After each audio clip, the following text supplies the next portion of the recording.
Depois da morte de José Ferreira, Virgulino Lampião, foi com seus irmãos Antônio Ferreira, o Esperança, Livino Ferreira, o Vassoura, e o irmão adotivo, Antônio Rosa, o Toninho do Gelo, procurar Antônio Matilde, seu tio, para lhe passar a decisão tomada. Eles que antes da morte do pai já tinham atuações na vida errante, decidiram agora com a morte covarde de José Ferreira por vingança total. Antônio de Matilde convocou o sobrinho Luiz Marinho, ou Luiz Marim, que era casado com Virtuosa, irmã de Lampião, além de 2 rapazes do Porcino, Antônio e José, e os 3 irmãos Benedito, Olímpio, Manuel e José, e um sujeito conhecido como recruta. Eram ao todo 12 homens. O chefe era Antônio de Matilde, e por isso o grupo passou a ser chamado de Os Matilde. Porém, como os únicos elementos conhecidos por todos na região eram Antônio e José Porcino, já que os outros eram forasteiros, o grupo também era chamado de Os Porcinos. O bando em suas andanças cometeram alguns saques e tiveram alguns pequenos combates. O objetivo desses saques e arruaças era atrair José Lucena, que estava em Santana do Ipanema, e a estratégia surgiu efeito. Ao saber dos delitos, José Lucena formou uma volante e foi atrás dos cangaceiros. No dia 9 de junho, a volante bateu-se com os cangaceiros, e foi uma guerra maluca. Os Ferreiras pareciam onças famintas, lutando com atrevimento e afoiteza, mas sem organização alguma, sem nenhum plano. Os cangaceiros fugiram sem perdas significativas. Depois do combate, ao passar pela fazenda Lajeado Alto, perto do olho da água do Chicão, José Lucena encontrou na estrada José Porcino, que não tinha participado da luta, pois naquele dia ausentara-se do bando para ir a uma festa naquela fazenda. Lucena não quis conversa, matou-o friamente. Dizem que José Porcino foi enterrado ainda vivo. O bando foi esconder-se no Morro Vermelho, abaixo de Mariana, atual Manari. Virgulino chamou o tio e os irmãos para uma conversa. Eles contavam agora com apenas 11 homens, e a volante vinha com um grande mar de gente. A prioridade número 1 era vingar a morte de José Ferreira, e o alvo principal era o tenente José Lucena, tido como responsável pelo seu assassinato. Os rapazes levaram uma semana planejando a emboscada, convidaram mais gente para o bando. Revoltados com a morte de José Porcino, seus irmãos Cícero, Joaquim, Manuel e Pedro também se armaram. José Lucena tinha ido a Jatobá do Itacaratu, em Pernambuco, para uma reunião com as autoridades daquele estado, a fim de combinarem ações simultâneas na divisa de Pernambuco com Alagoas. Na volta, José Lucena passaria por Espírito Santo, atual Inajá. Os cangaceiros resolveram tocaiá-lo no caminho. Para atrair a volante, eles deixaram de propósito rastros bem visíveis na estrada que vai de Espírito Santo para Mata Grande, e por onde passavam iam dizendo: "Tamo indo para Mata Grande".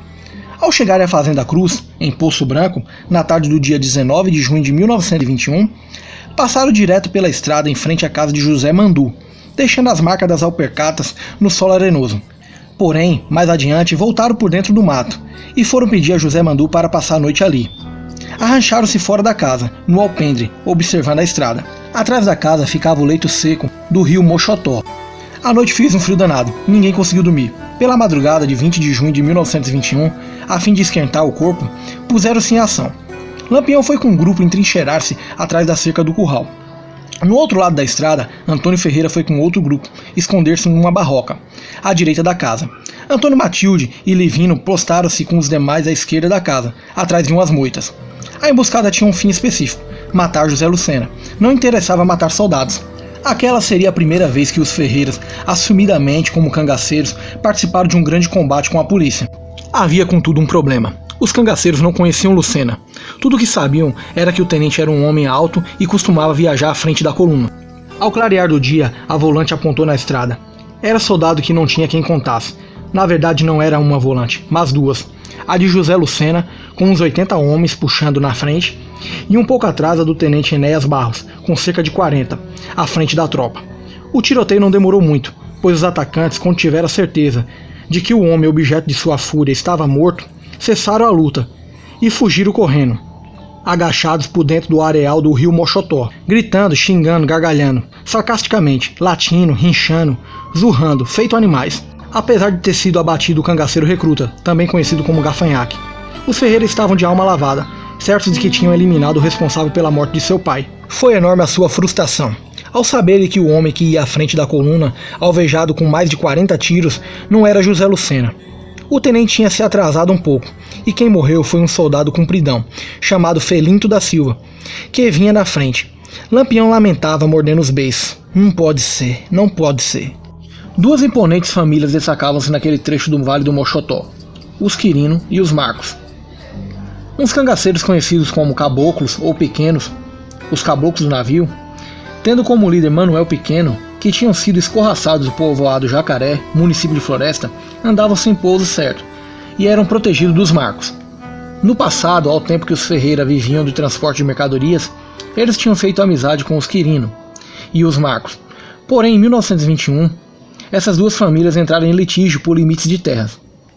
Deu-se então o assassinato de Egino Moreno Pinto, dos Quirino, por Manuel Pequeno, cangaceiro ligado aos Marcos. Como os Ferreira continuaram amigos dos Marcos, atraíram a ira dos Quirino. E foi por isso que quando o volante de Lucena estava procurando o paradeiro dos Ferreiras, na fatídica diligência que resultou na morte do pai de Virgulino, os Quirino, liderados por José Batista Quirino, se incorporaram a volante, participando desse modo do assassinato de José Ferreira. No dia 19 de junho de 1921, em Poço Branco, um dia antes do combate com a volante de José Lucena, Lampião deu de cara com Arthur Mariano Pinto, tio de José Batista Quirino, que ia de Barreiros, município de Mata Grande, para Caraibeira, ao lado de Espírito Santo de Tacaratu, hoje em Inajá, a fim de visitar uns parentes.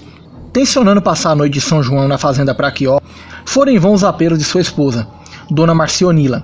Arthur foi morto no meio da estrada, na presença dela e dos filhos. Na mesma semana, nas imediações de Olho da Água do Bruno, no meio do caminho entre Espírito Santo e Tacaratu, Lampião matou Manuel Batalha, da Baixa do Capim, também parente dos Quirino. 2 dias depois, num fulminante ataque à fazenda Praquió e Curralzinho, foi a vez de João Quirino. Os cangaceiros tocaram fogo nas casas e mataram mais de 100 bodes e cabras. Findou o mês com a morte de mais 2 dos Quirinos, José e Francisquinho, sobrinho do finado João Quirino. Como os Quirino punham culpa nos Marcos por todas as desgraças, o tempo fechou-se de vez entre as duas famílias. Os Quirino incorporaram-se às volantes e os Marcos juntaram-se aos pequenos. Depois desses fatos, o bando retornou para o refúgio no Morro Vermelho. Antônio Matilde fez uma avaliação das coisas. As pretendidas vinganças tinham sido um fiasco, pois não atingiram os alvos principais, Amarílio, Zé Lucena e Zé Batista, o líder da família Quirino. A proposta de Antônio de Matilde era que eles se dispersassem e fingissem de morto por um tempo. Seu sobrinho Luiz Marinho foi morar com a família em Propiá, Sergipe, sob a proteção da poderosa família Brito. Os Benedito preferiram voltar à vidinha de antes, como assaltantes eventuais. Os Porcino caíram no mundo, uns foram para o Piauí, outros para a Bahia. Na despedida, Antônio Porcino disse a Virgulino: "Com você, Lampião, a briga é pra doido."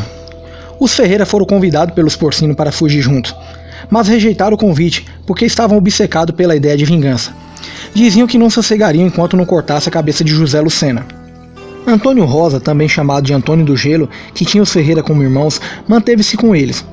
Antônio Matilde desistiu do cangaço, fugiu para Catolé do Rocha, na Paraíba, refugiando-se ali na fazenda da família Rosado Maia, com o nome trocado para Antônio Ambrosio.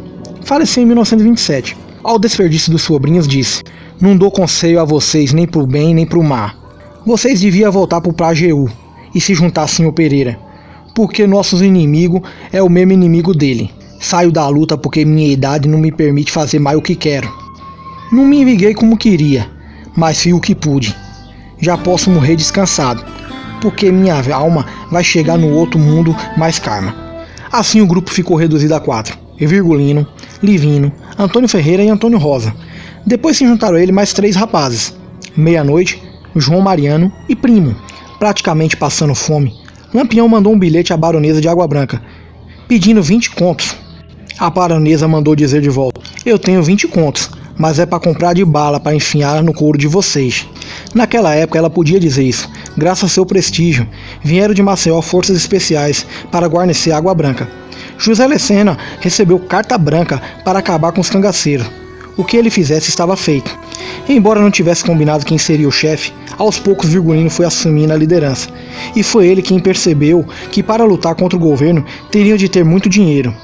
E sobretudo precisavam de ter apoio político. Era uma bobagem um grupelho de 7 pés rapados pretender afrontar o formidável aparato do governo. Disse aos companheiros: "Desse jeito não vai ter vingança nenhuma. Nós estamos no caminho para a morte. Nós só temos um caminho. Vamos pedir apoio a senhor Pereira." Dali, em breve, Lampião se juntaria com seus irmãos e os demais ao bando do afamado Sr. Pereira. E daquele momento por diante, o sertão viraria um grande campo de guerra.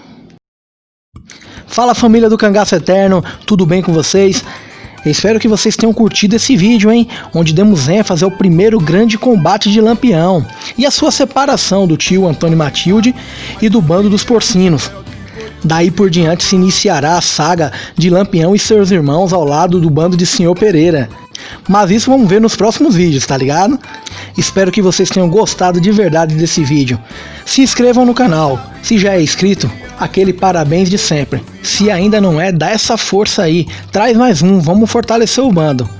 Deixa um forte abraço para essa cabroeira toda e até a próxima. Lá vem Sabino, mais Lampião, chapéu de couro e o fuzil na mão.